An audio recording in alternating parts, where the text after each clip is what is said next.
सगळेजण शांत मध्ये ऐका, आता शांत रीतीमध्ये. आपले संतोष भैया देशमुख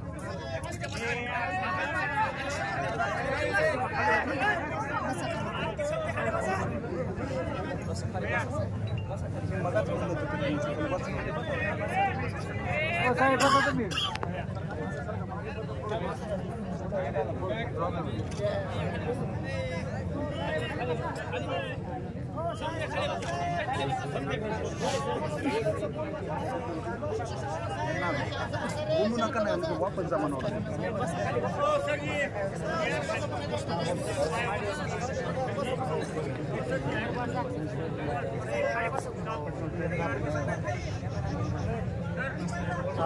10 मिनिटात संपत.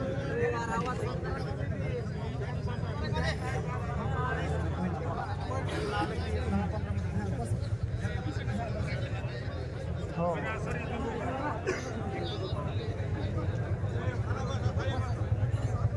आवाज येतो सगळ्याला. आपले मस्साजोगचे सरपंच संतोष भैया देशमुख यांची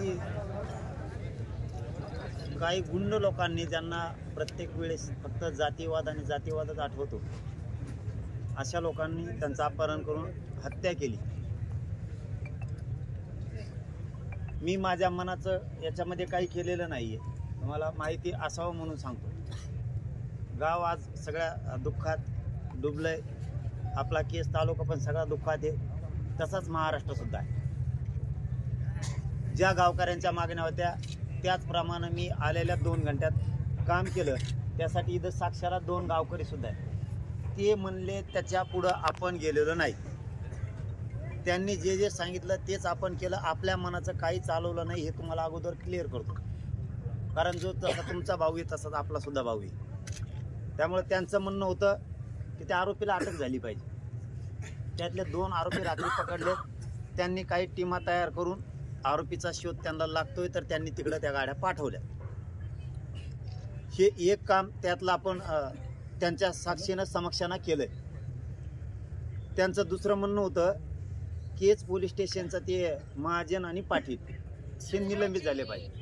तर SP-च्या अधिकारात PSI येत आहेत, तर ते इथं असल्यामुळं मस्साजोगला त्यांना ते करता आलं नाही. तर त्यांनी सांगितलं मी 9 वाजेपर्यंत, म्हणजे आत्ता ते 10 वाजेपर्यंत त्याला निलंबित करण्याचं पत्र मलाही देतो आणि गावकऱ्यांना पण देतो. बरोबर का भाऊ? बरोबर. कारण त्यांना ज्यावेळेस हे हो म्हणल्याशिवाय, गाव हो म्हणल्याशिवाय मी हो म्हणलेलो नाही, म्हणून तर वेळ गेला.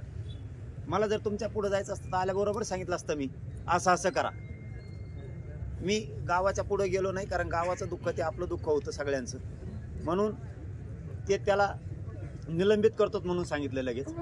दुसरा ते महाजन आहे, ते त्यांच्या अधिकारात येत नाही, त्याला आयजीला अहवाल पाठवायला लागतो त्यांना. त्यांनी सांगितलं तोही अहवाल मी लगेच पाठवतो, 2 दिवसाच्या आत त्यालाही आम्ही निलंबित करतो.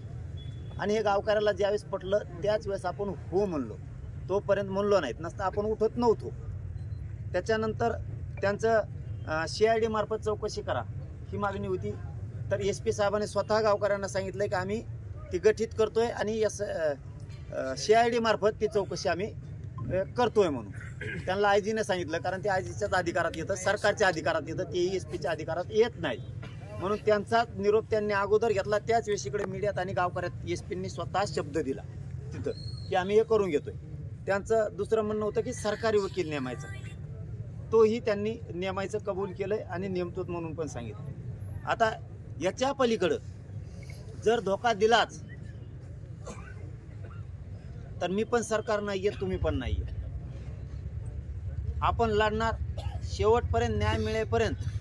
त्या कुटुंबाच्या आपण सगळेजण पाठीशी राहू. मी सुद्धा राहीन असा त्यांना शब्द दिलाय. आपण लढून, याच्यात जरी धोका दिला शब्द देऊन, तरी पुन्हा लढू. पण खरं माघार याच्यासाठी घेतली, माघार म्हणजे की त्यांनी हे मान्यच केलंय शेवटी आपला देवा इजलाय, आपला भाव आपल्यातून गेलाय. 24 घंटे झालेत भाव, त्या देहाची विटंबना नको.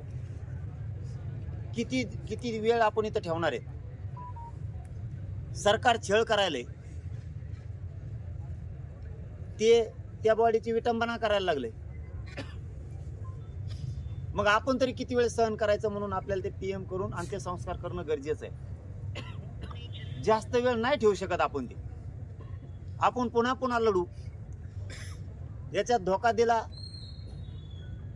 तर आपण लढून पुन्हा त्या कुटुंबाला न्याय देऊ. पण खरी गोष्ट इथं आली की आता 24 घंटे उलटून गेले. त्या भावाची विटंबना द्यायची, आपण उघड्या डोळ्याने बघायची. एकतर खून झालाय, त्या कुटुंबावरती प्रचंड संकट कोसळले आणि त्याच्यात पुन्हा पुन्हा आपण त्या बॉडीची सुद्धा आपण इथं त्याचा छळ सरकार करायला लागलंय. आपणही विटंबना करायची. हे काय वाईट वाटत होतं. म्हणून ते सगळ्यांनी मिळून निर्णय घेतला की आपण याच्यावरती ठाम राहू. आणि त्यांनी त्या बाकीच्या त्यांच्या जेवढ्या काय मागण्या होत्या त्या मान्य केल्यात. आणि काही इथं जे सांगण्यासारखं नाही ते तुम्ही ह्या 2 लोकांना कधी प्रत्यक्ष विचारा किंवा आत्ताही थोड्या वेळानं जरी विचारलं तुम्ही काय काय, त्याच्यात खूप काही ते FIR खोटा केला होता. सगळ्यात महत्त्वाचं कोणाची बदली होण्यापेक्षा, कोणाचा अमुक तमुक होण्यापेक्षा, काय म्हणते त्याला निलंबित करण्यापेक्षा FIR खूप महत्त्वाचा होता. माणूसही गेला आणि FIR नीट नाही. ते मात्र त्यांच्या म्हणण्यानुसार दुरुस्त आहे. त्यांच्या म्हणण्यानुसार सांगतोय मी. आपण लढणार आहेत, आपल्याला त्यातलं कळत नाही. त्यांना जे जे वाटलं ते ते करून घेतलंय. त्यांना प्रत्यक्ष विचारू शकता. बरंच काही 2 घंट्यात केलंय आणि त्याच्या पलीकडे धोका बसला तर आपण सगळे लढू आणि त्या कुटुंबाच्या पाठीशी उभा राहू. न्याय 100% मिळल्याशिवाय आपण हटणार नाही. सरकारच्या मागा लागू आणि कोणाकोणाची दश येते ना त्याच्याकडे जरा आता बघावंच लागणार. टाळ्या वाजू नका, टाळ्या वाजू नका म्हणलंय ना तुम्हाला, अगोदर सांगितलंय ना विलाज आहे. आता त्यांना विनंती केजमधून माझी, चांगला धडा द्या, चांगलं शिकवा त्यांना. हे बरं नाही. तुम्हाला जर वाटत असेल आम्ही लय पहार पिळे आहेत, जर का एकदा खवळले ना अवघड होईल बरं का. तो संदेश आहे माझा तुम्हाला.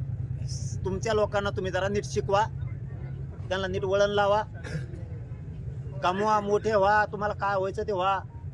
पण हे प्रकार तुम्ही थांबवा. तुम्हाला वाटत असेल आम्ही अमुक घेत तमुक घेत. एकदा जर लोक बिथारले ना पळता भुई कमी होईल. ती दिवस येऊन देऊ नका. तुमच्या लोकांना चांगला धडा द्या, चांगलं शिक्षण द्या, चांगली शिकवण सांगा त्यांना. तुम्ही नाही सांगितली तर आम्हाला नीट करावंच लागणार. कारण प्रत्येक वेळेस जर असं प्रत्येकाचं काळीच टप्प्याटप्प्यानं जर जात राहिलं तर कुठं तरी विचार करावा लागणार आहे. त्याला नाविलाज आहे आणि आपलं सगळं खुलेआम असतं. आपण अंधारातून फंधारातून काड्या फाड्या करत नाहीत. माझी विनंती इथून आपल्या लोकांना चांगलं शिक्षण द्या, त्यांना चांगला धडा शिकवा, त्यांना चांगलं सांगा. इथून पुढं तरी काही गोष्टी व्हायला नको. जर झाल्या तर नाविलाजानं या समाजाला नाविलाजानं जशाल तसं उत्तर द्यावं लागणार. आपल्या भावासाठी आपण सगळे थांबू. मला वाटतं ते पीएम होऊन 24 घंटे झाले, ते पीएम करून आपण त्यांच्या अंत्यसंस्कार करू आणि त्या कुटुंबाच्या पाठीशी राहू. सरकारने याच्यात धोका दिला तर आपण लढू त्या कुटुंबासाठी आणि न्याय मिळून घेऊ. ना त्या दोघांना दोष देऊ, ना मला देऊ, ना तुम्हाला देऊ. आपण लढू. यांनी धोका दिला तर आपले लोक एकत्र राहू आणि आपण या कुटुंबाला न्याय मिळून देऊ. त्यांना जास्तीत जास्त शिक्षा होईल हे आपलं टार्गेट ठेवू आपण. अशी माझी सगळ्यांना विनंती आहे. आपण त्या भावाचे अंत्यसंस्कार करून घेऊ असं मला वाटतंय. शेवटी तुमचा निर्णय, तुम्ही सांगाल ते मी करायला तयार. योग्य तुम्ही तुमच्या वतीनं सांगा, कोण सांगा. ठीक आहे.